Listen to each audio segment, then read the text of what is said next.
Hello, everybody, and welcome to episode 2 of the Entity's Ear podcast.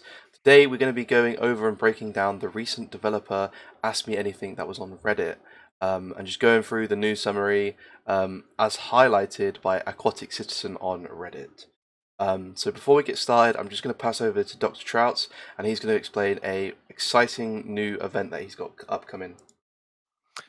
Yeah, hi guys. So, if you're interested in the competitive side of Dead by Daylight, I'll be hosting a small tournament on my Twitch channel in the upcoming weeks or months. If you want to know about updates, about rules, if you want to join, or even if you just want to follow along and watch the tournament, be sure to join my Discord, which will be linked below this video. Thank you very much. And if you guys are enjoying the content that we're releasing, please make sure to like, subscribe, and if want to get involved in the discussion, leave a comment and join any of the respective discords. Okay, so let's get right into it. So I guess the first thing really is on the list is the twins rework planned for approximately around early 2024. Now, when it comes to the twins, I think it's fair to say that they're not the most played killer, right?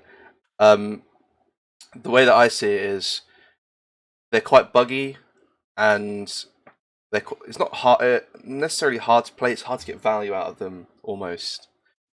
Um, so I think a rework might be kind of necessary as well because when I was looking through the whole of the Reddit Ask Me Anything, I was looking at the killers that they want to rework, like twins, uh, Freddy. They want to make changes to the Skull Merchant.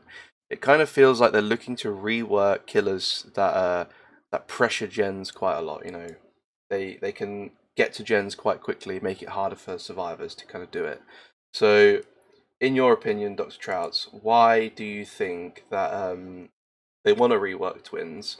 But also, let's have a look at what are the positives of its current kit and what are the negatives of the current kit.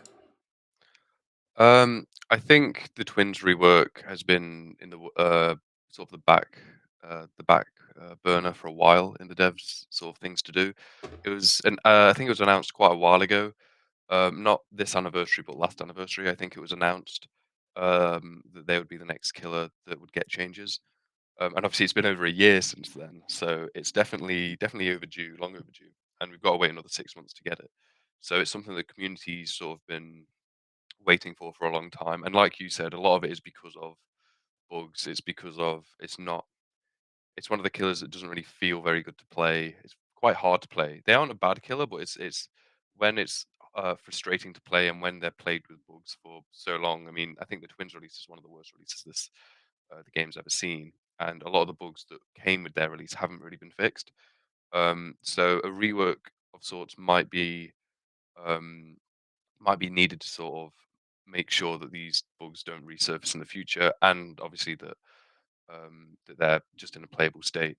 The only thing that needs to be, I guess, thought about with this rework would be that existing Twins players aren't alienated, because a while ago, years ago, when Freddy was reworked completely, a lot of Freddy players were sort of alienated to the new power. So it's going to be difficult for behavior to make it so that existing Twins players still enjoy the killer whilst making it more appealing to newer players that maybe haven't purchased the DLC. Yeah, no, I completely agree with you. Um, I mean, I don't feel like the killer is in any way kind of too weak as almost. I think it just suffers from some of the quality of life that other killers or newer killers have. If you get what I mean. Yeah, yeah, definitely. And as you sort of mentioned earlier, them changing other killers like Freddy and School Merchant around generators. I think one another reason why the devs are so sort of adamant, I guess, to change the twins or having it on their list of things to do without getting rid of it. And I think they want to change the twins because their playstyle is quite slugging oriented. Like good twins players tend to slug a lot more because that's sort of how the powers developed. Um, and I think that's a playstyle that they want to try and get away from. Even though they do have perks for slugging, like knockout, and arguably stuff like what's the new singularities perk? The one that does hindered effect. Forced Uh, hesitation. Force That's the hesitation, yeah.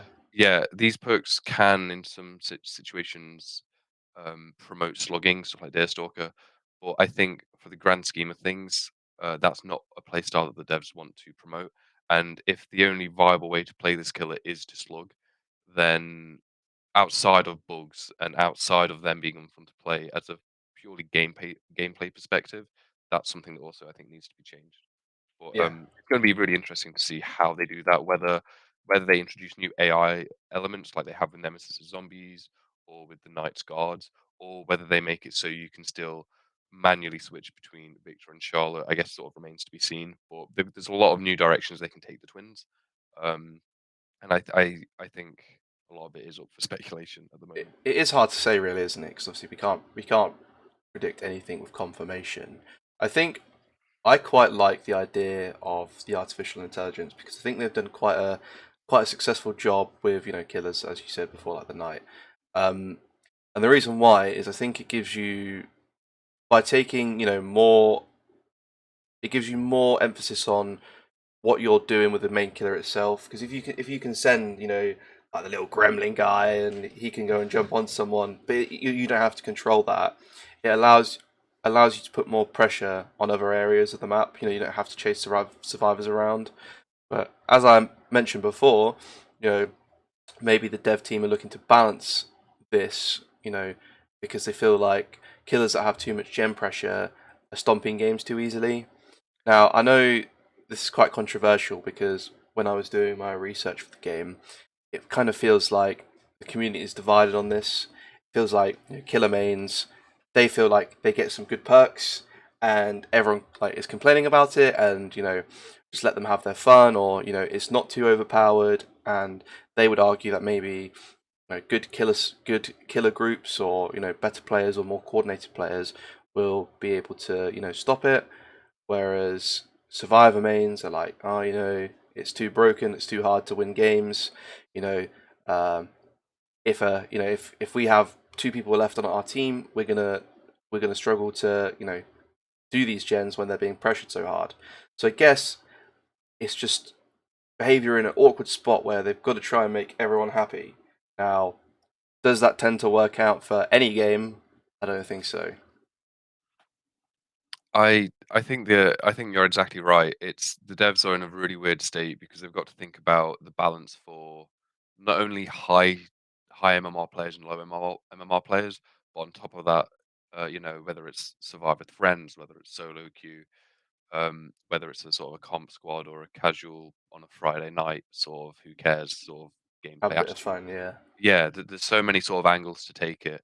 I think no matter what they do, there will be things where people say, "Oh, they could have done this better. They could have done that better." There will be complaints no matter what, purely because of the nature of the game and how wildly different each match can be in terms of balance. Um, and I think the devs do need some slack there. I think some of it is sort of out of their control in terms of how they can balance things, especially as you say, when perks and add-ons and other stuff gets added onto the mix, it just makes it even more difficult to sort of put a lid on some of the balancing decisions that they have. Um, but I think we are in a good spot for them to take that chance and to go forward because as you mentioned AI earlier, they started out with the Nemesis zombies. They might have got stuck on rocks on hills, and then they weren't amazing, but they fixed that, and then they reduced the Knight with his AI, and it worked much better. A lot less bugs, and actually were able to chase survivors. Them adding bots. I think the team has had so much practice in the last couple of years making AI in the game that if they were to do an AI on twins, I think it could work relatively well. The only hard thing would be, obviously on top of the balance issues, which sort of plagues every chapter, would be making it unique and not too much like uh, Nemesis zombies, not too much like AI Knights Guards. Yeah. So they've got to try and if they do go down the AI route, which again they might not, but if they do, they've got to try and make it so that it still feels like a unique twins experience rather than a knockoff of another killer. I agree. Because when I was thinking of ideas as to what they could do for the twins, I was thinking like, oh, maybe they could get you could be chasing the survivor one way around the loop, and the other guy could be chasing, the survivor around the other way. And then I thought to myself, I thought it's just too much like the night. There would have to be some sort of, not gimmick, but there'd have to be some kind of um, diversity amongst it to try and give a different feel to the killer. Because I mean, like, you've got killers that are like, their main kind of talent or skill is to teleport, but they do it in different ways. So it's just, Yeah, yeah, yeah, it's interesting to see how they do it. Also, it's worth mentioning as well that from previous reworks and stuff like this, what the devs have said on the anniversary, it might it might be a complete overhaul of the power like it has been on other reworks, but sometimes other reworks are more soft reworks. It might be just an add-on sweep and a few minor changes to the base kit.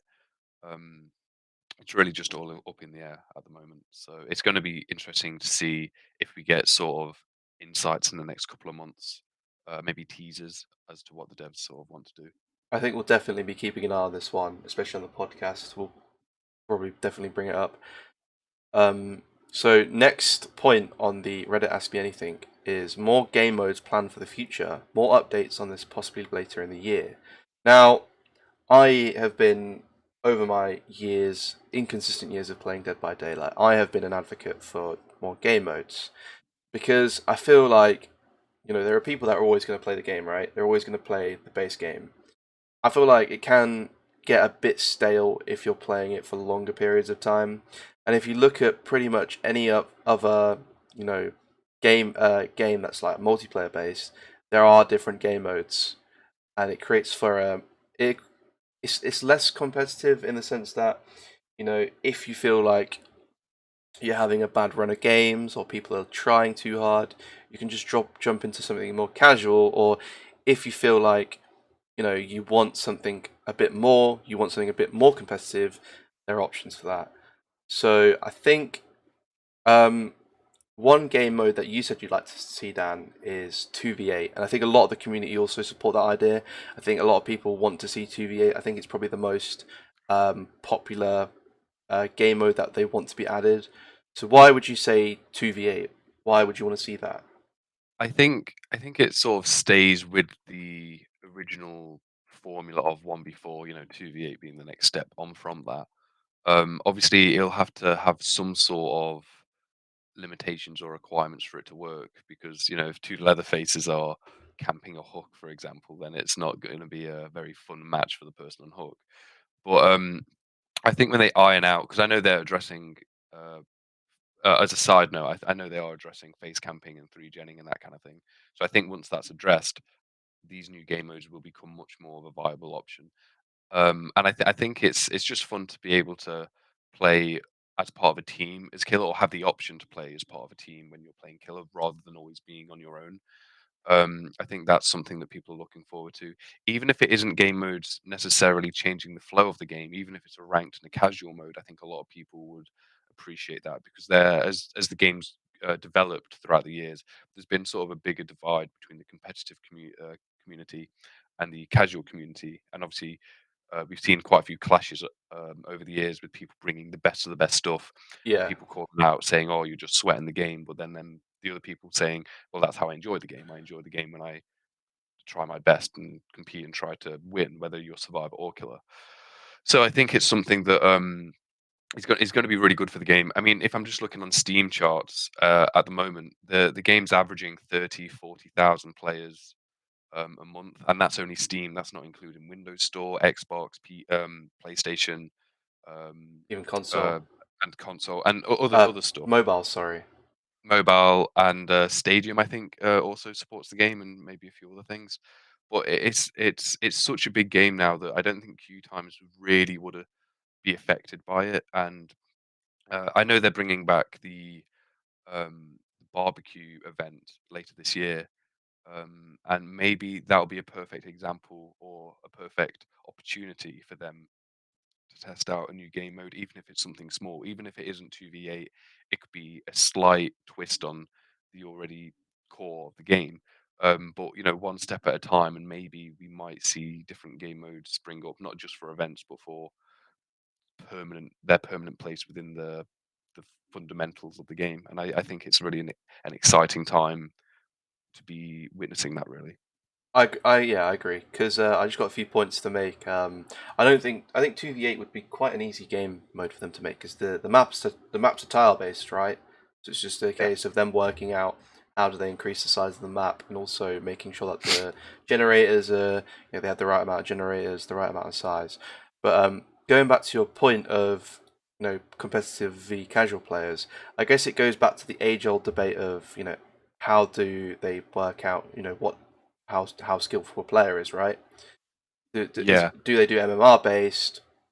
You know, I think most games. I don't want to get into it too much because it will go directly off the point massively. But in most games, the state of it is right. In casual, you've got a hidden MMR, so that even when you're not playing ranked, you're playing against people with a similar skill level, and then you've got ranked where you have an actual MMR that's visible, and that kind of works how you go into games and who you play against. Now in DBD, it's very different, and I'll probably let you briefly explain this, Dan, to anyone who doesn't know. But they changed the way that they ranked people, right? yeah. So basically, before I can't remember how long ago. It must have been a year or so ago now. Um, the how often you played the game sort of determined your rank level. I guess technically you got emblems through saving people and hooking people, but realistically, if you played the game enough, you'd rank up in this old system. In the new system, that turned into grade rewards, which is basically you just get points for playing the game, and you have a hidden MMR, and that's based off as killer is based off how many kills you get and how I think they've also said it a very, very small amount of it is depends on how long the match takes. And for Survivor, it's if you escape or not. And again, they've said a very, very small amount of it tweaking is how many gens you do and this kind of thing. The main issue that people have with the system is obviously that it's a hidden MMR. You don't know if you're good or you're bad really, and that's why you see so many people on YouTube um, top MMR light, top MMR pig, all this kind of stuff. Because you just don't know if you're top MMR or not because the game just hides it from you. And Yeah. I think this is a perfect example of them trying to sort of push a competitive and casual community into the same game.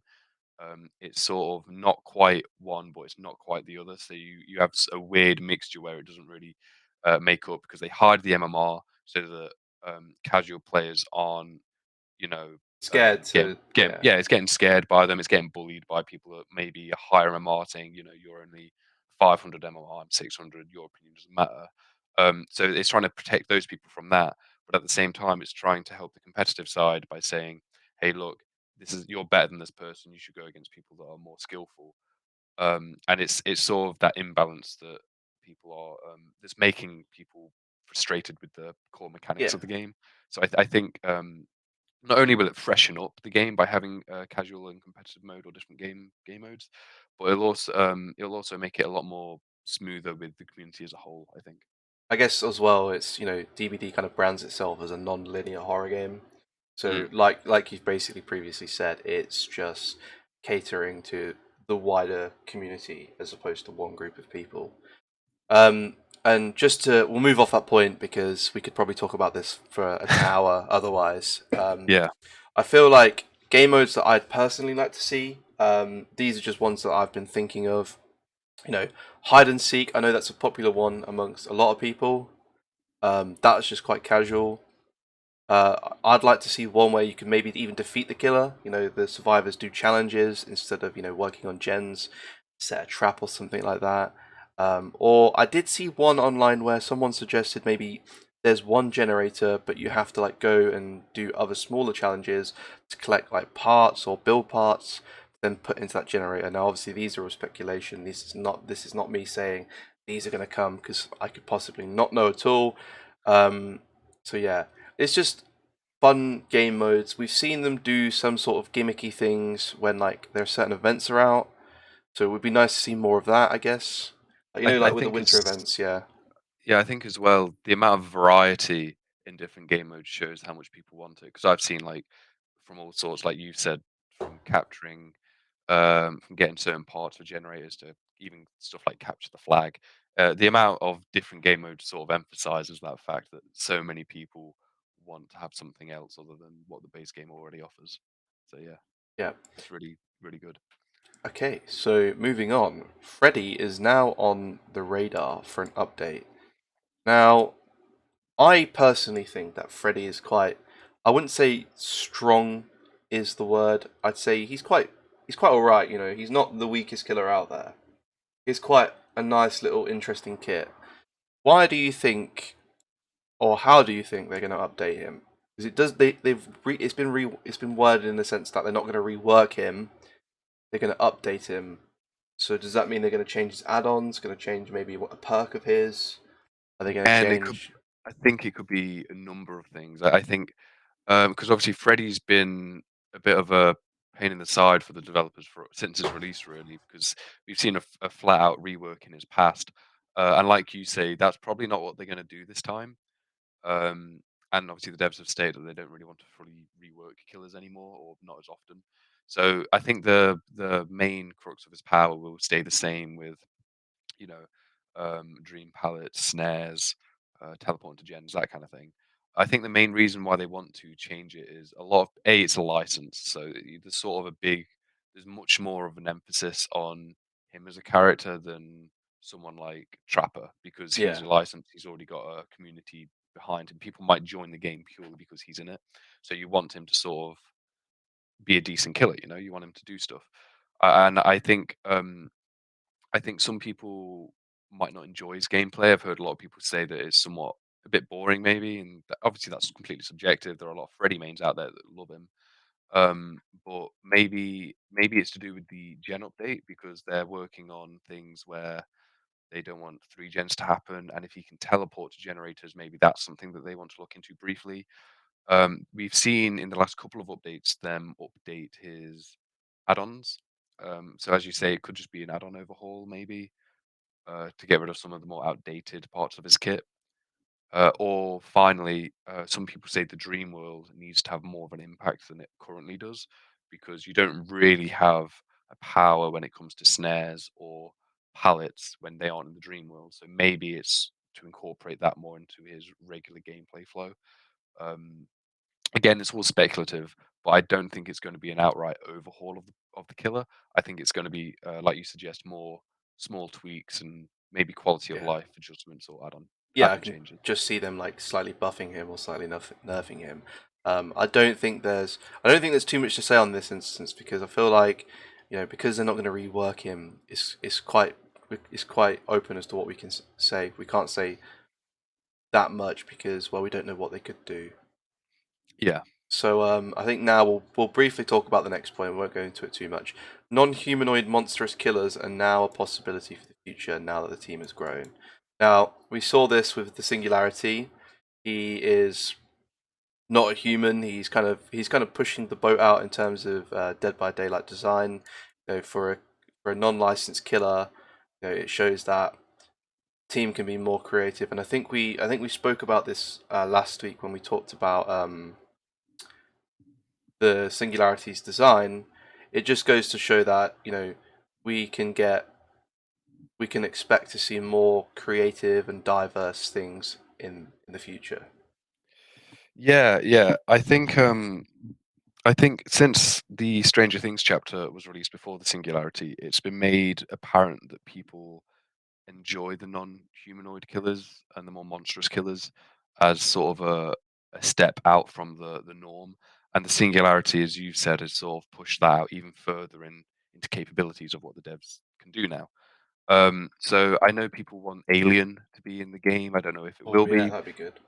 but that's something that obviously would need more of a monstrous sort of vibe to him rather than up straight walking around like the Trapper, for example.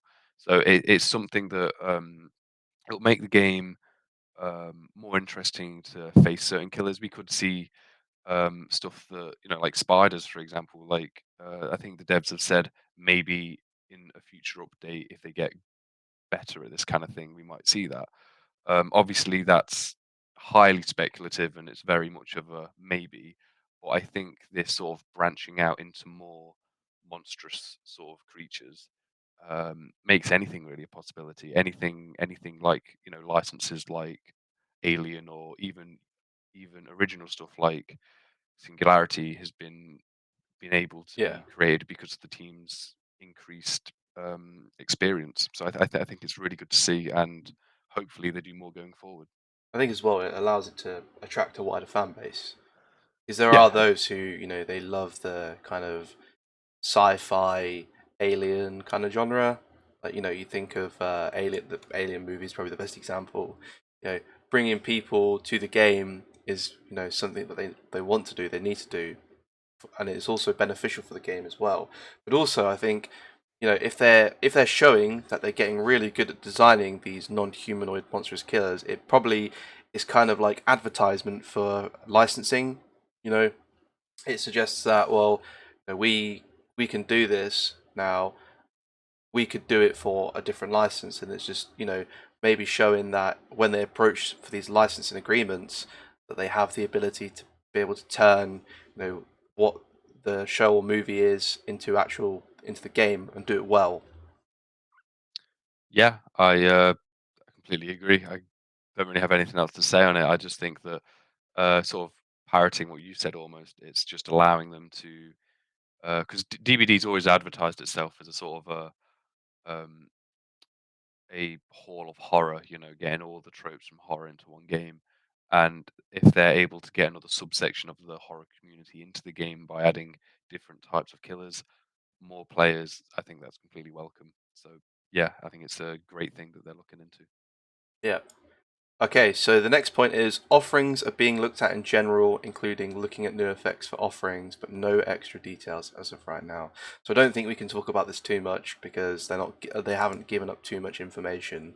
But Probably very briefly, I know something that they do want to maybe look at is the brown like point offerings, because let's the brown ones I think do 50% of a certain category, and if that category's maxed out at 10,000 points, if you do really really really really well in a match and you get 10,000, you're only getting 5,000 back.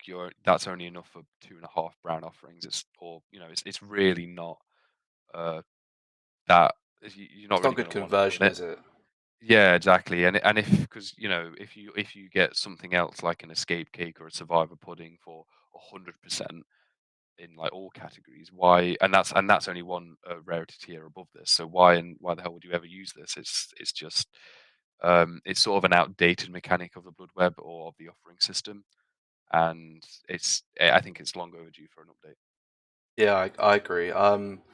It's just they're probably at the point at this at the moment they're probably just looking at the data and saying what effects do these have on like the outcome of games.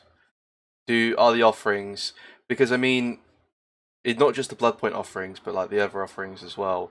They're probably calculating the data, seeing which ones have uh an like a what's the word do they have like a effect on the game or do they not? Are they just kind of a waste? Yeah, I think that's a really good point. Actually, stuff like even outside of blood points, stuff like Shroud of Separation for the killer, for example. Like you say, does that have a positive effect on the game? Well, obviously, when it was introduced, when the game was released, the idea was, oh yeah, survivors splitting up, they spawn apart from one another. That could be really good. But realistically, if you're the killer, you don't want that to happen, because then you have four survivors work on four separate generators, and generators will get completed quicker because of that. So I think it's good to sort of update these sort of things that were added when they didn't really know what the game would become, and they've sort of been left there for maybe a bit too long. So maybe if they just swap things around or update them, I think, and like you said, does it have a positive impact on the game, and are people using it? I don't think I've ever seen a killer use Shroud of Separation. I can't remember the last time I saw a killer use Shroud of Separation, and I think that's sort of evident of how essentially Yeah. useless it is as an add-on, It just shows how or as an offering. Sorry. the game is like kind of developed over time. And I think as well, it's important to look at the wording maybe where it says offerings are being looked at in general. So maybe they will look at a few independently, but maybe they're trying to rework like a variety of ones that do a similar thing, but like you said before, just change the numbers. But also here as well, it says including looking at new effects for offerings. Now we can't possibly say what they would do, Yeah. but it All shows we know that. Sorry. Sorry, I was going to say all we know for sure is stuff like the old Moonlight offerings that change the lighting of maps. All we know for definite is that won't return. As for what else they do, we completely we're waiting for updates. Like we don't know what they have in store. So next one is mobile cosmetics will start being ported over. Some mobile cosmetics will never be ported over though.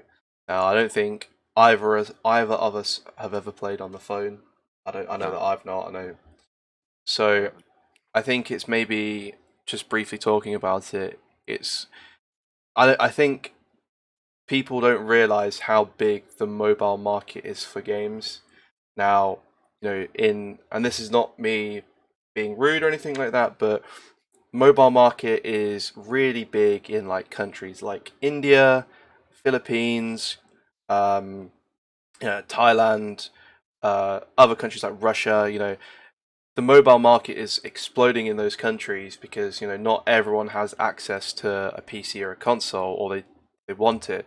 So I think the gaming industry has kind of realized that you know there is a massive market for mobile games. So I think obviously that's kind of besides the point, but mobile cosmetics being starting to be ported over gives people on the phone more opportunity to spend money, really, doesn't it? Yeah, that's it. Obviously, the mobile community has a lot of cosmetics that we don't have. And I think the fact that some of those are coming over to PC is nice. Obviously, some of them will stay as mobile cosmetics, as you've said, because it's very popular. And maybe if they have some sort of exclusive or FOMO deal on the mobile side, more people will go towards that, which is completely understandable. But it's nice to see that we're getting some cosmetics that people have wanted for a while from the mobile side. Yeah, and Um, I guess sorry to interrupt. I guess some of the looking at the last point, some mobiles cosmetic never being ported over to. Uh, sorry, reading the second point, does it mean that mobile cosmetics will never be ported over to PC, or does it mean the other way around? So that some PC cosmetics will never go to phone?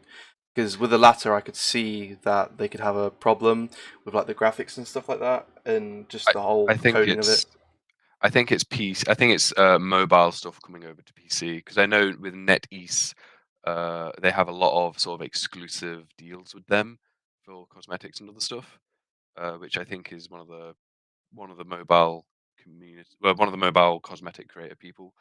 But I think it's nice that not all of the mobile things are exclusive. So yeah, some of the mobile are coming over to PC. I think mobile, for the most part, gets most of the cosmetics that we get. I couldn't say for licenses, of course, but I think when it comes to default chapters or original chapters rather, I think mobile does get most of the ones that we have on PC. Yeah. Do you have anything else to say on this point? Not Because really. It's sort of a nah. quick, small point. Okay, so more survivor emotes were considered but ended up not being implemented. No plans in the near future for emotes. Okay, do you think that this is like a toxicity thing? Now, I don't want to go in straight with a negative, but it's kind of where my mind leads me to. Do you think that the developers are wary of introducing certain emotes because people will not use them for the way that the developers intended them to be used? I think that's bang on the point of why they haven't introduced more emotes. Because you've got the basics over there or over here. With the new solo update a few patches ago, with you being able to see what other people are doing in terms of medkit, generator repairs, etc. There isn't really a need anymore for different emotes. And I think if we did add more, it'd turn the game into either a toxic thing, which the devs don't really want to happen, which is understandable, or it'll turn it more into sort of I guess, a sort of a Fortnite-y, everyone's doing emotes, which sort of takes it out of the whole horror Yeah, asim aesthetic that it's going for. So it's like I think, yeah. as you like on tier two hook, like the killer's just doing like a Fortnite dance, like on top of you as you're dying. Like was it the Renegade or something like that? Oh my god, that would be so funny. No, I think it's I don't think it's the game for that. You know, Yeah, you wouldn't imagine seeing like Nemesis or Wesker bloody doing like the what's it floss called, dance, the whoever it is. default Fortnite dance on someone's grave. I mean, if anyone wants to make that in animation, go ahead. I would love to see that. I think it'd be absolutely hilarious. But no, I think it's and you got to remember like a lot of people in survival, a lot of people play survival with friends, so they're communicating. They don't really need to Yeah. use. I think in DBD as well, it's also very clear what you need to do in the sense of like if you need healing, like someone's probably going to come over and heal you. You don't need to be like, And if you want ah, to, heal me, like doing like a bandage yeah, emote or something it like that. it's not something that's really overly needed, and I know people have been asking for it for a while, but I don't think the devs will ever add it, and I completely agree. I don't think it's needed at all. So Okay, so moving on. Killers take about 11 to 12 months to design from start to finish. Maps take 6 months. So, I mean, I don't think there's too much to say on this. I think it just goes to show that there is a lot of thought into when they how they design them. I think when they say design, I think it doesn't mean just design how they look. I think it means design their perks, their power, stuff like that, right? yeah, it's everything from the how they look point of view to how they function, their movement speed, their add-ons. It's everything that makes up them being a killer. I think they do have small different teams working on different killers at a time, and I know they've said at any given point they're always working on a killer, maybe like 3 or 4 chapters down the line, so they've always got one sort of ready for the Yeah. next thing. Um, but it's just a small insight into how long the devs take with these killers, and I guess as a result of that, it might also reflect how long it can take to update them or to fix them. Um, but no, I think it's just a small insight into the design and philosophy of Yeah. the dev team.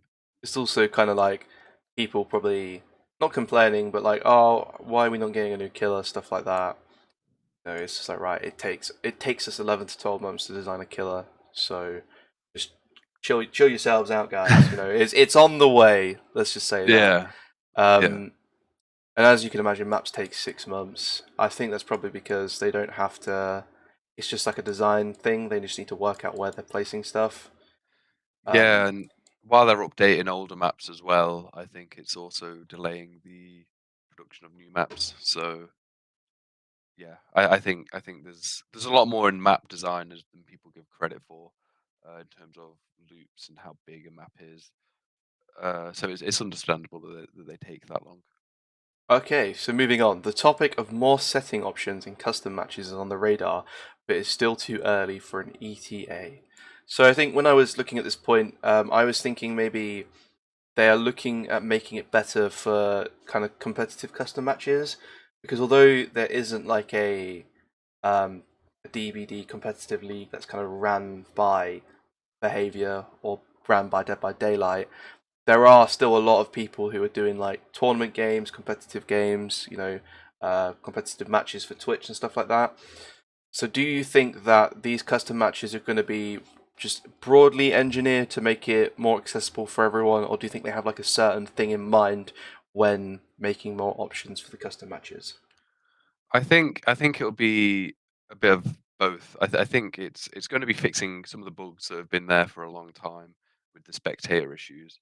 I think it's also going to be helpful for more casual players that want to just play with their friends, adding more option, more variety. But on top of that, like you suggest, and I think I'm not sure if the devs have said this themselves, but they I think they are going to add some sort of implementation to help with custom tournaments and that kind of thing. Whether it's designating how many perks survivors can have, maybe map seeds. That's something that a lot of people have been wanting, especially in the competitive Oh yeah, side. So you get seeds for certain maps, and it just makes the game so much more appealing in that regard. So there's definitely a lot of ways that they can go about changing this. Um, and I think it's really promising that they're sort of acknowledging it now rather than not really paying any attention to it. So I think it's good that they're actually acknowledging it. I agree, but I feel like, and this is just a small criticism. I feel like this is something that they maybe could have done a little while ago. Now, I know that they're probably doing it because they've got a bigger team now, but I feel like this is something Yeah, that a lot of people wanted addressing. I know that I would say that most people don't play custom matches, especially like people who just play the game for fun. But it's probably still, I think it's something that people have been, wanting for a long time. People want these bugs fixed. People want these kind of extra options. I won't go I won't go as far to say it's falling on deaf ears because it's obviously not. I feel like it's a question of they're getting around to doing it because they have the resources to do it now. But obviously, I can't say for certain because, well, I don't know anything about yeah, behavior. yeah, I know this is something that people have wanted since year one, year two of the game, more accessibility options for custom games. And like you said, I'm not sure if it's just because of an increased number of people on the team, whether they've actually just managed to get around to it without sort of more critical things popping up. Maybe it's just because obviously, if you're working on a chapter, that's sort of at the end of the day behaviors a company, right? So if Yeah, they got to prioritize working on chapters that are going to get money in rather than something that isn't really going to see them any direct increase in revenue. So there's lots of reasons why I definitely think it's overdue, and I think they should have done it a while ago. yeah. Because we're going on 7 years now that the game's been live. Um, but yeah, I think that it's finally being able to do it is sort of a nod towards the community and them acknowledging that this is what the community's wanted, albeit a bit late. And But better late than never. it's also trying to keep up with like other games that are coming out, and I think I read somewhere that Behavior are developing two more games themselves. So they just want to keep the game fresh. They want to keep people on the game. They don't want to lose people to other games. If you get what I'm saying. Yeah, exactly. I think that's a good point as well. Okay, so the next one is they are revisiting all maps to reduce clutter on them. This involves Toba Landing for next week's release. Some more specific ones announced are Mother's Dwelling and Temple of Purgation. So why do you think they are looking to reduce clutter on all the maps? Do you think there is a clutter problem on all the maps? I think there definitely is a clutter problem on a lot of maps. I think the updated Auto Haven has a bit more clutter than probably is needed. As you know, the aforementioned Temple of Purgation, the new Toba Landing map are definitely good exceptions. Basically, they're maps that make it so that certain killers aren't able to use their powers very well, with constant um, FOV blockers or line of sight blockers rather. It makes it so some killers can't use their power, and it makes it really frustrating.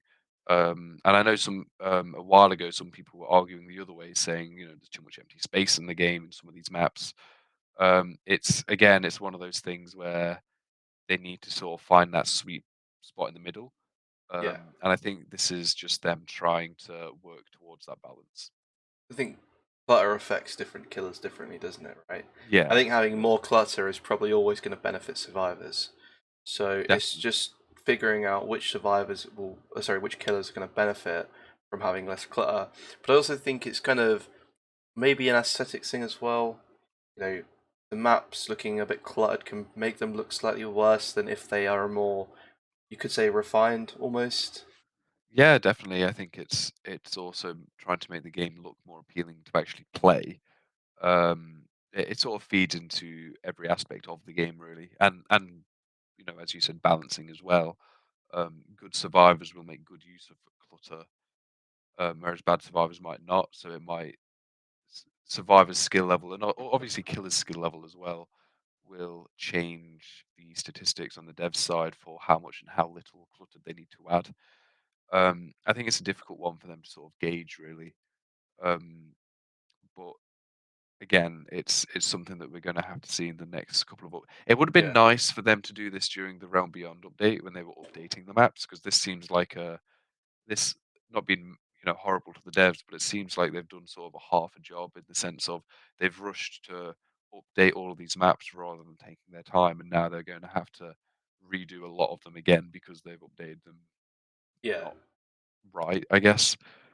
Um, so I would have liked them to sort of slow down the update on maps and then do it right rather than having to revisit them as frequently as they're doing. But still, it's nice to see that they aren't just leaving it in a bad state and that they are actually going back and hearing people's complaints and updating them. So I It think that is a positive. it feels like the way they're doing it is kind of trial and error, right? Like Yeah, they did yeah, the map update. Now, what can they fix? Then they'll probably do this reduced clutter map. Sorry, reduce the clutter on all the maps. Then they'll probably get some feedback and then kind of see where they need to go from there. But yeah, I think that's pretty much all we can really say on the matter. We won't go into any specifics on certain maps of ideas of clutter because can't really talk about that in too much detail. So the next point is we still want to improve Pyramid Head. The suggestions for add-on reworks are being noted. Now we spoke about Pyramid Head last week because in the 7.00 patch notes they actually reverted the original changes they were going to make to Pyramid Head. So they've probably got the message from people that they think Pyramid Head is. People think he doesn't need to be buffed because he would become too good, but they still want to change his add-ons or maybe look at his add-ons because that's probably where he's at his weakest. If would you say that? Would you agree with that? yeah. I think the executioners or pyramid heads add-ons are some of the worst in the game. Um, Especially his ultra rare ones. I don't think I've seen many people use them. And the buffs that they got from the last patch on some of his add-ons were very negligible, to say the least. So I know that they want to improve. I know they've said they want to improve how easy it is for Torment to be put on survivors. This obviously wasn't the right direction for that, but I know they are going to look at him in the future to try and make that more of a feasible thing for survivors. But obviously, the main thing is that his add-ons, as sort of said multiple times by people, um, his add-ons are the main thing that need to be changed because they're just. Uh, he has like two viable add-ons. The rest no one uses. Yeah, So yeah, and I don't think by changing any of the add-ons he'll make him super busted. No, I think he'll stay where he is, but I think it will just encourage more people to play him. I think that's his problem at the moment. He's probably not being played enough. yeah, and obviously with being such a big license as well from Silent Hill, you sort of want that playability and people enjoying this character. As you know, just like Freddy, he's got a lot of stuff resting on him to be sort of a good example of a killer rather than more so than an original chapter. So yeah, Yeah, no, I completely agree with you. I don't think DBD. I think they probably want people to buy the DLCs. I think we spoke yeah, about this last week as well, so I think we'll just probably move on from it. yeah. So the next point is no updates on cross progression. They know it is something desired by the community, but they cannot say when/if it will be implemented. Now, I'll let you speak about this. So if you've got any points, you just want to note them. This is for the I think Stadia or we or something like that. There's a version of the game that isn't supported by crossplay, and it's something that we can't really say much on it. It's something that the devs have said they wanted to happen, but because of legal stuff, just with like Sony and the companies and stuff, Yeah, it's made it an impossibility, at least at this point. So it's something that I don't really think we can comment much because it's all out of the devs' it's control on that one. yeah, it's just something that's like on the back burner. It's just in the background, and when it finally gets through all the bloody legal stuff, they'll probably Yeah, say something about it. yeah, and I know a lot of people are annoyed about it, but you sort of have to cut the devs a little bit of slack here, in the fact that it's something that It's out of generally their is something hands. that they can't change. Yeah, Yeah. Okay, so the next one is they are reconsidering showing survivor prestige levels before a match because of killer harassment. Um, so this works both ways, I guess, in the sense that, I guess they want to get rid of it because if you're prestige level 100 killer, you probably know that if you see a non-prestige killer, they might not know how to play him very well, and that you're going to try and goad him into looping you so that you can win the game quite easily. I guess it works the other way around in the sense that if you see a low prestige survivor, you probably want to tunnel them out of the game quite quickly, or I maybe think even leave them. the main thing this is going to be doing is because obviously the when you're in the lobby screen, the killer can see the prestige level. If they're sometimes it might result in killers dodging lobbies with high prestige survivors. So you might see people survivors switch last second into a prestige 100 survivor, and then that might lead to the killer getting annoyed or DCing. Um, and and then on the reverse side, when you do get into a game, people might tunnel or camp that prestige 100 just to say at the end of the game, "Hey, look, I killed a prestige 100 survivor." Obviously, not everyone's doing this, um, but it's something that is happening. Um, I don't know how much it's happening. Clearly enough for people to for it to be addressed in the Q&A. Um, but obviously, if it reduces harassment, then by all means change it. I think in Yeah, the post game, it's probably fine because the match has already been played at yeah. that point. But in the pre-game lobby, maybe it's something that needs to be looked at a little bit more. I think as well because it has so many because it can work in so many ways, because it can have a negative effect in so many ways. Like as we said, people can dodge games, people can tunnel. I think it's just easier for the devs to just remove it in the pregame because then no one has any reason to do anything, Yeah, based on exactly. prestige level. So I think it's actually quite a. I personally think this is a good thing to do because I've been tunneled before for being a low prestige, survivor. So Yeah, yeah, definitely. Yeah. maybe you could say I'm a little biased. I'll hold my hands up to that. But No, it's definitely something that needs to be addressed. And if so many people think this way for it to be addressed by the devs themselves, then clearly it's something that yeah, they themselves are thinking about changing. it's just something where the positives kind of outweigh the negatives. Yeah. So moving on, a Trapper update will come along with a new Naughty Bear skin. Other than that, no other significant changes for him planned. Which I think is quite interesting because they use the word update. It means that they're probably not going to rework him, which is fair enough. They will change him. So it says no other significant changes for him planned. So what do you see them doing with a Trapper? Because I think everyone can probably accept that they want to make him better and more Yeah, playable. I think they might do a small add-on pass. They might tweak a few things, like maybe give him one extra trap in a trial by default, or maybe make it a little bit quicker or harder for survivors to get out of traps. I think his key playstyle will stay the same, especially because he's sort of the poster boy of the game. You sort of want him to be extremely simple, Yeah, just so when people come in, they get an easy killer to play. Not necessarily a good killer, but an easy killer.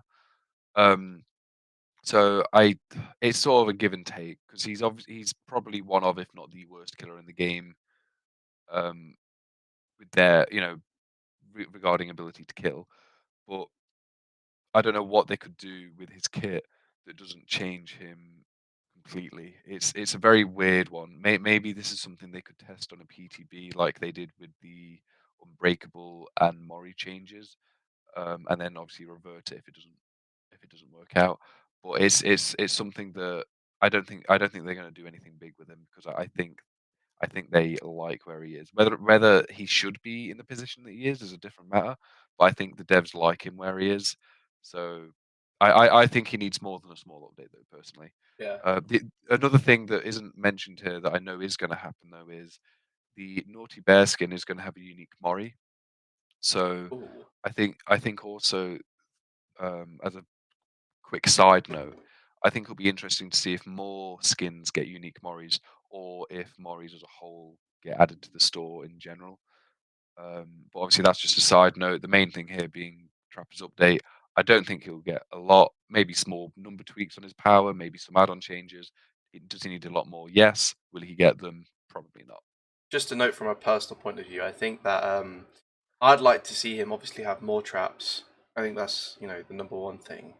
Because I Yeah. feel like if he has more traps, he can put more pressure on certain points of the map, like generators, loops, uh, hooks, stuff like that. Because it feels like the traps are so easily kind of avoidable at the moment because A, they're quite small, and B, because you don't have that many of them. So, like, I'm just Yeah. saying I agree with you. I just think they're not going to do a lot to him, but they probably should. Yeah. Okay. Okay, so the next point is new survivor items being talked about slash planned. Now this is quite exciting, really. I think because I feel like at the moment you kind of got you kind of got three main items. They can obviously flashlights, medkits, toolboxes. Each are useful. I mean, flashlights can be a bit toxic. I think so. Like maybe they don't get used in the way that they should be. I know that I have a lot of games as killer where I'm just getting bloody pallet stun, flashlighted. I know a lot of other people feel that way, especially in Survive with Friends. People can be a little bit toxic. So it's nice to know that the devs are consider making new items, and it'll be interesting to see what these could be. And do you have any ideas as to what they could potentially introduce? The only thing that I can see is I know in the files they do have ideas for for not flashbangs, sorry, firecrackers to be introduced into the game, and there's a whole bunch of add-ons for these firecrackers as well. So it's I that as one item is already sort of designed, and it'll make it so because at the moment you can only get firecrackers through events or by the perk flashbang, which is Yeah, effectively a firecracker. So it will make it much less of an event exclusive and more of a in the game thing. And the events might just have unique skins for them, which is fine. I think that might be nice because it just adds another level of gameplay, really. And it makes it so because I know some people don't like using firecrackers because they know, oh, once I've only got 10 left. Once I use them, I'll never be able to get more again until, the winter event next year, so yeah, I'm not gonna use them. So it will allow people just to use stuff more and just have fun. Other than that, I can't really think of any items really that you need because, the game as it is relatively straightforward. Generators, you've got toolboxes, saving people, you've got flashlights, healing people, you've got medkits. Most of the time, I think for most situations, you've got an item that covers that role. The only thing that I can see is them making firecrackers a permanent item rather than an event exclusive. yeah. I think just talking about it in generic terms, I think that if I was the developers in my brain, I'd probably be thinking, right, I don't want to make anything that's going to impede the killer. Or I want to make something that's going to help survivors but not impede the killer at the same time. Because I feel like that can create toxic environments. However, one idea that came to mind was something that did impede killers, which is kind of ironic. Um, which was like I don't know, maybe they could do something that could block the path of the killer. Like, I don't know, there's like small like blockage they could do. I'm just being real. I'm just being really It's like it's an kind of. interesting thought, yeah. I'm kind of just firing Um, shots in the dark here. So we'll probably it, move on. I was going to say very quickly as well. I think it'll be very hard for them to if they do something like that. It might be fun, and it sounds fun, but it'll be very interesting to see how they go through it with a balancing point of view as well as fun factor, because they've got to Yeah, balance the fun factor and the yeah, balance. 100%. So yeah, it's just something that is going to be very look forward to, and hopefully see where they do it in the next year or how they do this in the next year. Okay, I agree. So the next one is an update for the Hillbillies coming within the next year. Now, like I said, they use the word update, so they're not going to be reworking him. Hopefully, fingers crossed, it's kind of fixing his kind of bugginess almost, like getting charged across the map while he's lagging and just killing like 500 people. I, yeah, I know the main thing that people want.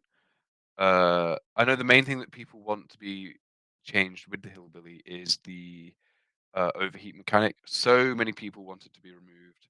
and understandably so. It's a very personally, obviously, I know some people disagree, but it's just a non-factor. It just shouldn't be in the game. I know a lot of Billy mains feel the same. They just don't think there's a place for it in his kit. Will they get rid of it? Probably not. What we're probably going to see again, it says an update. It's probably going to be quite small. I think we're just going to see add-on updates. I think it's just going to be a couple of add-ons, and primarily it's probably going to be the overheat add-ons or the noise add-ons because I don't think anyone uses them, and it's probably just going to be behavior going. Okay, no one uses these add-ons. We'll change them a little bit, but hopefully it's more. Hopefully they get rid of the overheat mechanic. Again, complete speculation.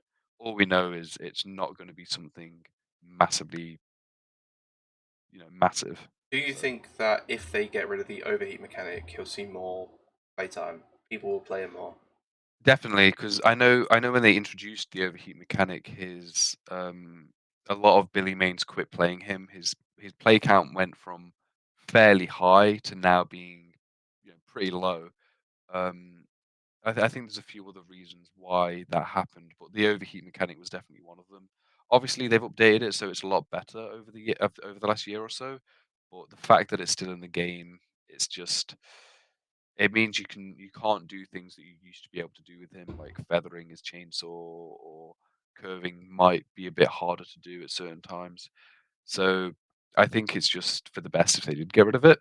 But again, I think I don't Unlikely. think it. Yeah, I think it's going to be quite unlikely It if they kind of do do looks that. like bad when they introduce a change that's been around for quite a while and then just get rid of it.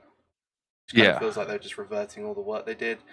I feel like the devs probably have it in there for a reason, but obviously we can't say for certain. I mean, we rarely play against hillbillies, right? We play yeah. Survivor. I don't think we've seen one for weeks, which No, is a I shame. haven't. Oh, sorry, I did turn my phone on silent. Okay, so going on to the next point.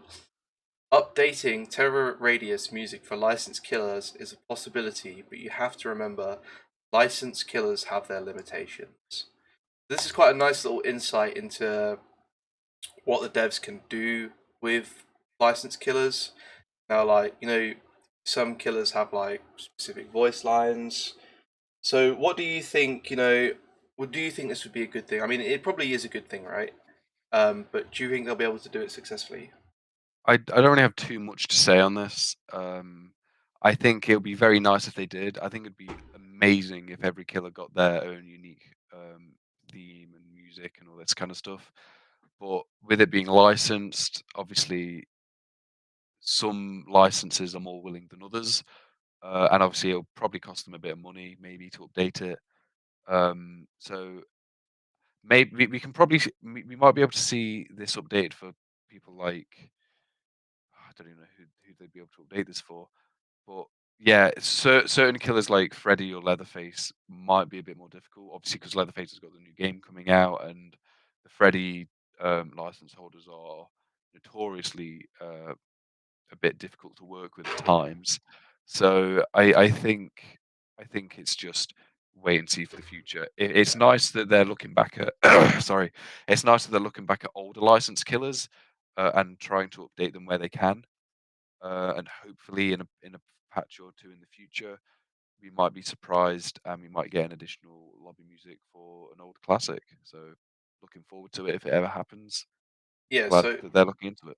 I think one last point for me that I just add on this, I think it's kind of just developing on what you said. It would be really cool to have like certain music while you're being chased. It would feel really cool, really epic. But at the same time, if behavior you're going to spend the money for it, they can't spend loads of money on something they're not going to get any money kind of back out of because it Yeah. doesn't directly translate into sales, does it? No, it's like a nice quality of life thing. It'll make it better to play those killers, but again, a lot of the time people would have already bought the DLC, or it's not going to be enough for if someone's not interested in the DLC, it's not going to be enough for them to go out and purchase it just because of a different theme. So it's definitely a quality of life change that, like you say, they're not really going to get any monetary reward out of it. It's purely just if they can get it, they will. Yeah. Okay, so the next point is there's an update for the Killer FOV sliders coming with the next year or early next year. What do you think they're going to change? Do you think they're going to change much to it? Do you think it's just going to be a small change to the sliders? Do you think they're going to kind of Well, nerf the field of view or buff the field of view?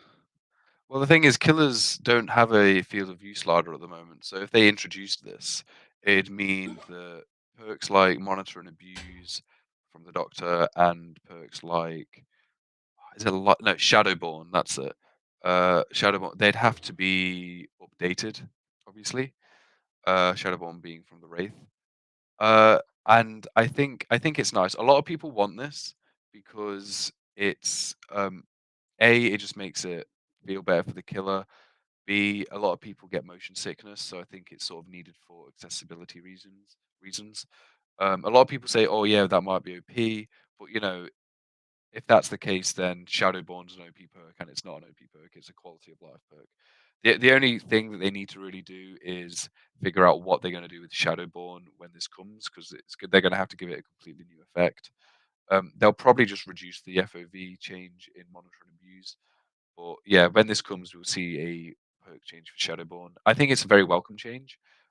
Again, accessibility being the main thing. People that get motion sickness because of it only really get 3 perks because they're having to run Shadowborn all the time. Um, but other than that, again, it's just a quality of life change. It's something that with the colorblind settings they've added, I think they've just tried a lot in this last year or so to make the game more accessible for people. And I think Yeah, it's a really good change when they get around to doing it. I agree. I think it's completely welcome. It's just nice quality of life. Um, so the next one is they are looking to improve the daily rituals. So Yeah. what do you think about this? All right. So the main thing, and this is since the game's release, right? The main thing that I've seen is that people they enjoy the dailies. Like obviously, I go out of my way sometimes. I'll be like, oh, I've got a daily for I've got a daily for the dredge. Sure, I'll play dredge, and it sort of allows you to play killers that you wouldn't normally play. And you might go, hey, I kind of like those games. I'll keep playing dredge for today, or I'll keep playing trickster for today. So it's really good in sort of making people go outside of their comfort zone. Let's say, because I'm a Deathslinger main, realistically, I'd only play Deathslinger. This makes me want to play other killers, and I might get a bit more variety in my own gameplay because of that. And as a whole, the game might get more variety in the killers as a whole because of this. Maybe I'm giving it too much credit, but when push comes to sort of sure a lot of people do like the dailies. The main issue is when you get a daily, it's completely random. It'd be nice to sort of have a killer daily and a survivor daily rather than Yeah, a killer main getting a survivor daily because they're not going to do that. Or maybe get a weekly, so like 2 dailies and a weekly quest or something like that, something to work towards. I think it's a very good system that they've got. Um, but it needs a bit more attention, a bit more love. It's sort of like the custom matches in a way where it's been overlooked for too long, and I think now's a really good time to start looking at the quality of life of the game and to update these old mechanics. So yeah. hopefully they do something nice. No, so I completely agree with what you have to say. I think if I was to take a shot in the dark and say, well, if I was in charge of changing this, what would I do? I'd probably, like you said, make it two separate categories for killer and survivor. I'd probably make more daily rituals, but I'd probably slightly decrease the amount of blood points you get from them. So then it increases diversity in the game, but the rewards stay the same. Yeah, I think that's completely reasonable. Um, maybe do something else other than blood points. I'm not sure. I know blood points are a lot easier to get now with the changes they've done to the blood web system. I know they're not really willing to give shards, but we'll see. We'll see what happens.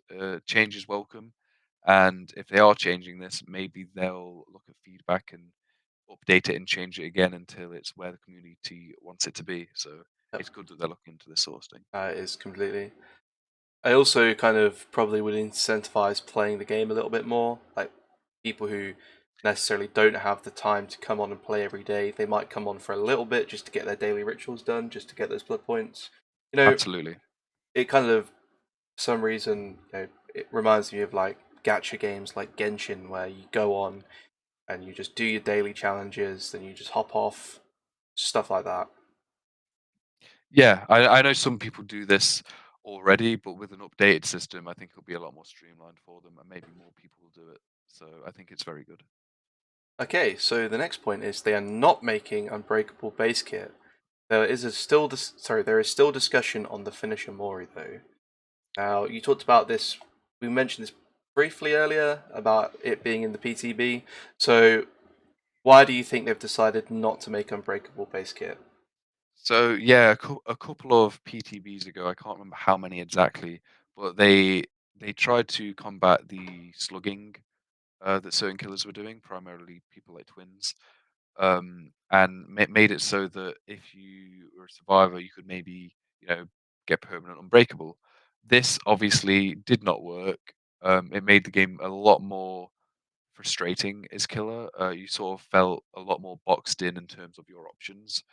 And obviously, if you played people like twins, for example, sometimes it'd just be nigh impossible to hook survivors because by the time you switch back to Charlotte and then went to pick them up, they would have already got themselves up. So Yeah, it's not really. So I think it's very, very good that Unbreakable isn't becoming base kit. It's already regarded as one of the strongest perks in the game. It's easily a top 5 or top 10 perk, and a lot of people consider it meta. So making that base is quite a dangerous thing to do. But that's why the player test builds are there for. They tested it out, they got the feedback, and then not implementing it. I understand why people were scared when they saw it in the PTB, but it's really nice to see that behavior are now willing to sort of go back on these old decisions and say, look, we realize this isn't healthy. We're not going to add it to the game. So yeah, I think it's good that they're doing that. As of the finisher Mori, I know they want Moris to be more incorporated into the base game rather than being something that you bring through an offering or through a perk like Devour Hope or Rancor. So I think it's definitely good that they're making it more into the base game.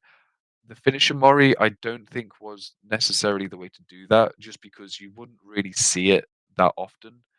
And also, if you wanted to give someone hatch, it became a lot more awkward to do that.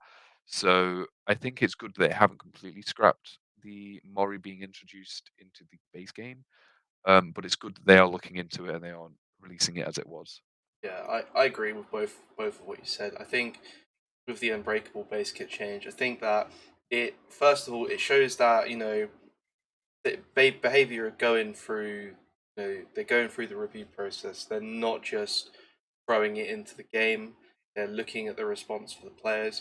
Because I was talking to someone about this yesterday, um, in that when the devs when they test these things out, right, they don't have a lot of data for it because they're playing a lots of games, but they don't have a lot of players to incorporate it with.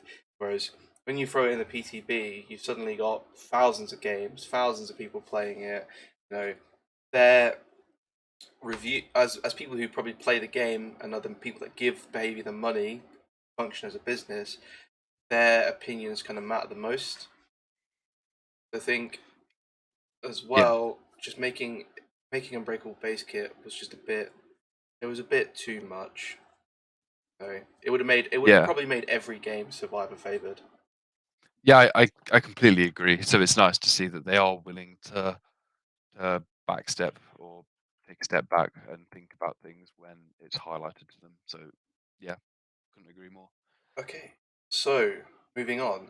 They hear the community feedback on the Skull Merchant. She will be getting an update. So okay, I don't think we're going to speak about this too much because otherwise I will probably go on a impassioned rant that will probably last for about 5 hours. And we spoke about it in last week's episode, so if you want to hear what we had to say, go back and listen to episode 1.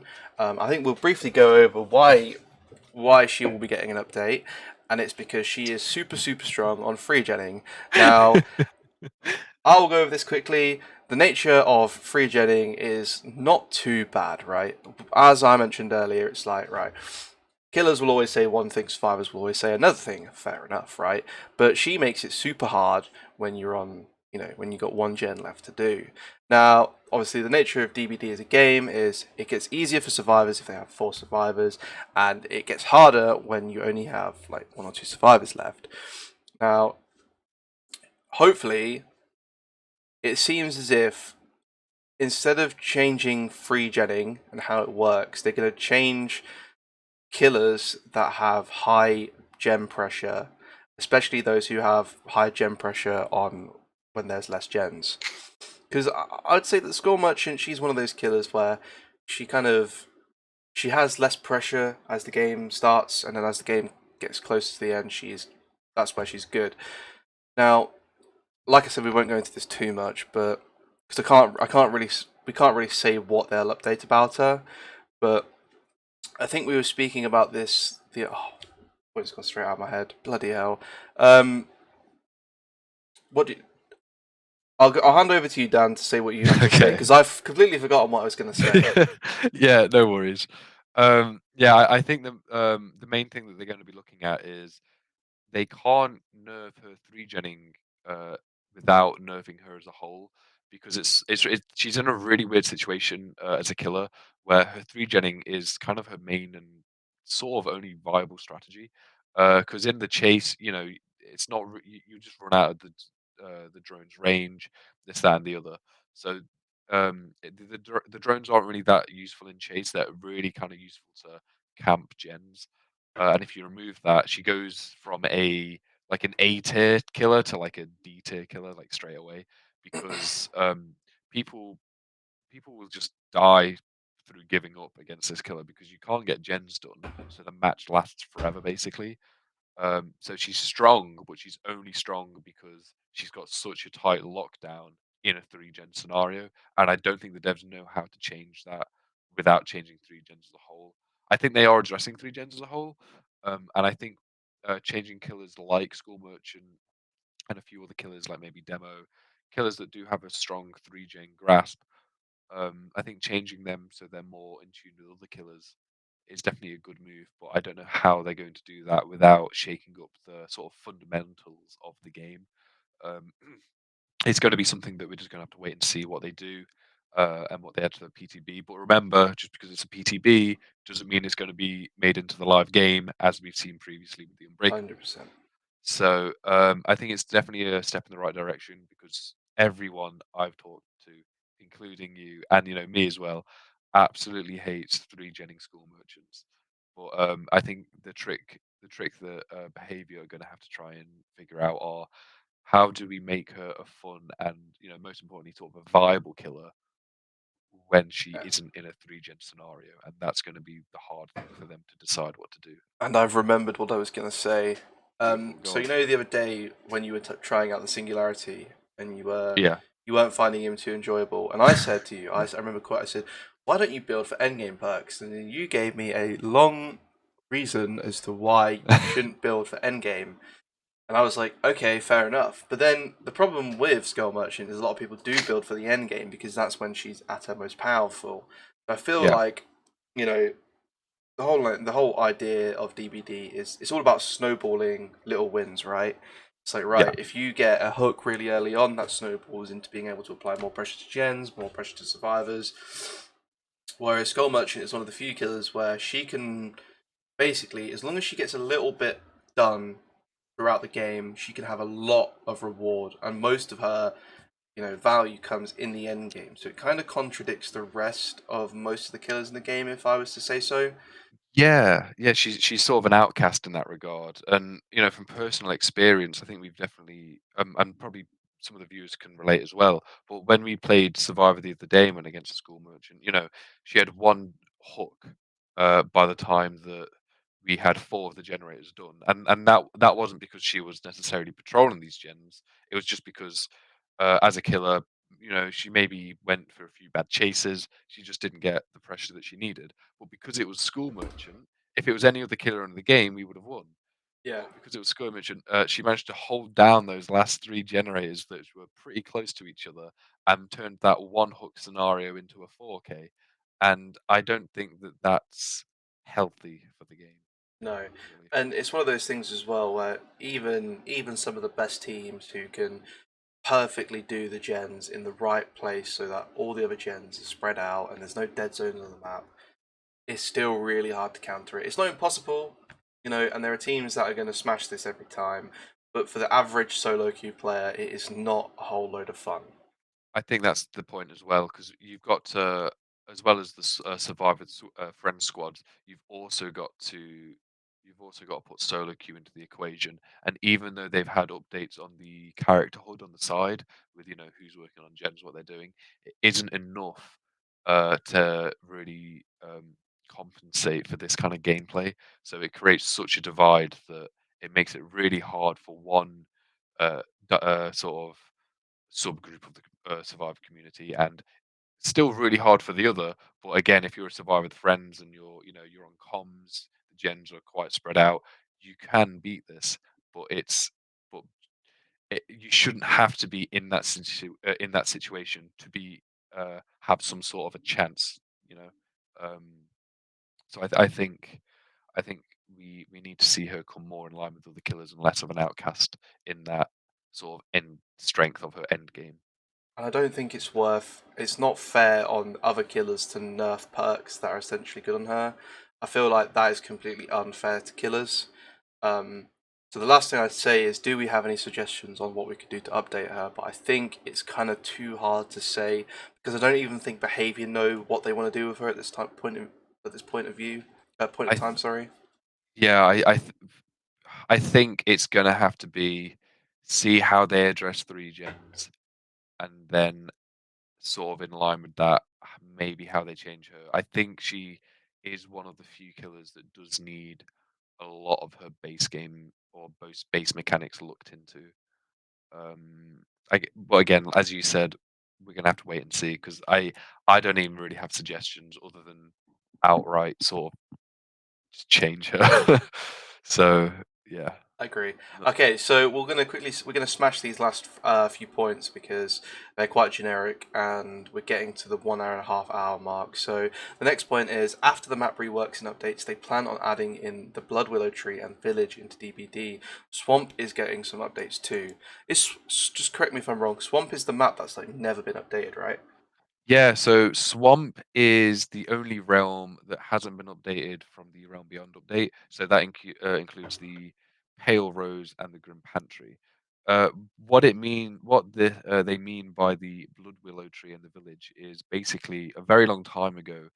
These were not even concept ops. These were legitimate maps found in the game's code, not fully optimized, but they were maps you could run around and play on them in the game's code that were for the Swamp Realm, but they were never actually added to DBD. So hopefully, what this is sort of saying is, Swamp will be addressed as the final realm in the game to get a Realm Beyond update and to get a graphical visual update. But on top of that, maybe in a year or two, in future updates, they are going to be revisiting the Swamp to add those old maps in. And Yeah. I think on top of that as well, it sort of gives us a bit of hope that old realms are going to get a bit of love and more maps rather than new chapter, new realm, new map. It might be, hey, look, a new chapter, but we're going to add to the grave of Glenville. We're going to add, like it says here, the village map to Swamp. So it's nice that they're revisiting old realms, and it's nice that they are finishing the Realm Beyond update. Yeah, no, I agree. It's nice to see that they're following up with what they did. I think Swamp does need some love and attention, a bit like you, Dan. But yeah, it would be nice to see some visual changes. But apart from that, I can't really add anything towards it. Okay, so the next point is no plans for updating the Shrine of Secrets as the moment, though they are aware of the problems with it. So if you would kindly explain what problems they have with the Shrine of Secrets. So the Shrine of Secrets is a bit of a weird one. It's made it quite nice in the fact that you don't have to own a DLC to get perks, but it's a bit outdated in terms of when they did the Prestige update because now you can only get the shareable. Let's say if you bought Unbreak, if you bought Buckle Up, you really want Buckle Up from Ash Williams. Don't know why you'd want that perk, but let's say you wanted it. It's a licensed character, so you have to spend real money to get it. So it's good that it sort of alleviates that. You don't have to do that. But the issue now is since the Prestige update, if you buy it on the shrine, you'll only unlock shareable 1. If you want shareable 3 on that perk to get it level 3 in all your survivors, you have to buy it 3 times, which is an absurd amount of shards. So um, one problem is it probably costs too many shards to get the perks, realistically. And also, if you've already got the perk and you want blood points, it's way too many shards for too little blood points, especially as how easy it is to get blood points now. So I think both the cost of it needs to be reduced. I think the increase in blood points, or if you've already got the perk, needs to be increased or changed to something else. And also, some perks never arrive on the shrine. I think someone somewhere has done a spreadsheet of how many times certain perks have gone on the shrine. Some perks have never gone on it at all, and some perks have been on it, 20 odd times. So I think we need maybe a bit more, Variety. yeah, a bit more variety. I know it's supposed to be a random system, like 2 survivor and 2 killer perks per week. Um, but I think they might maybe need to change it and maybe look a bit more into the actual specifics of how frequently certain perks are going into the Yeah. shrine. I think that maybe behavior should take more of control in what perks actually go in there. The only thing I'd add on that is I'd like to see like a relative system where you have the option to buy it at 3 different levels, and each level has like a relative price to it. Say for example, you wanted it level 1, you'd pay 1,000 shards. You wanted it level 2, you'd pay 2,000 shards. If you wanted level 3, you'd pay 3,000 shards. So Yeah, it gives you the option to buy it at a cheaper price, but then if you want to get it at level 3, for example, you'd have to pay more than the current price. I think yeah, that seems like a fair version, but if anyone has anything to say on that, please don't feel free to argue again, because I am normally wrong. yeah. But it's a shame that they aren't updating it though. But yeah, at least it's been brought to their attention by the community, if nothing else. Okay, so the next point is no plans for unlinking linked character cosmetics. Bloody hell, that's a mouthful to say. So yeah, what do you make of this, real quick? So this is basically it's really weird. For some of the cosmetics, you can sort of understand why they're linked, because they might like clip, or if it's a ultra rare and it turns the trapper into Krampus, it just looks really really odd, and I don't think the character models would line up if they unlinked it. But on the other hand, some character models are linked with absolutely no clipping issues whatsoever. So maybe it's just a ploy for behavior to get people to buy more of certain cosmetics. But on the other hand, there's probably a lot of legitimate reason for them to do this as well. So I think it's up in the air really. It'd be nice to see them unlink certain cosmetics, but for others, as I say, examples being the Krampus skin, it's understandable. Or, the Naughty Bear skin, if there are certain theme Mori's linked to skins, or if there are certain sound effects or music like the Huntress Ultra Rare, I think it's understandable why those aren't um, unlinked. But again, others I think might or should be reconsidered, and it's a shame that they're not doing that. Yep, I think it's just quality of life, really, isn't it? It's Yeah, just behavior basically making the game better for everyone to play. Okay, so moving on to the last point, free gen standoffs are going to be focused on, and updates are being planned to adjust free gen strategy. Now, I think we talked about this sufficiently in our in the point about the skull merchant and in the previous episode. So I think it's fair to say we could probably get away with not talking about this one. yeah. Uh, Very very quickly update.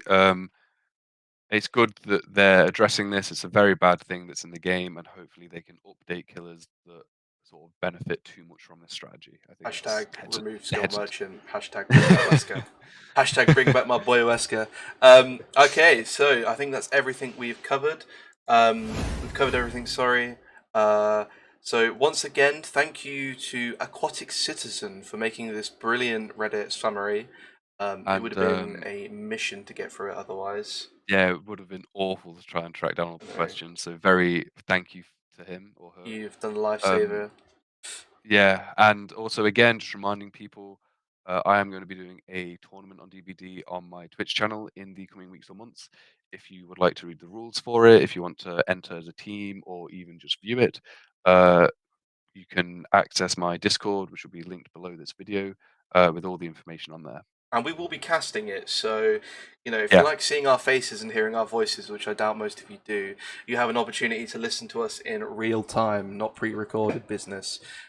So once again, thank you very much. Leave a like, leave a subscription if you really like it.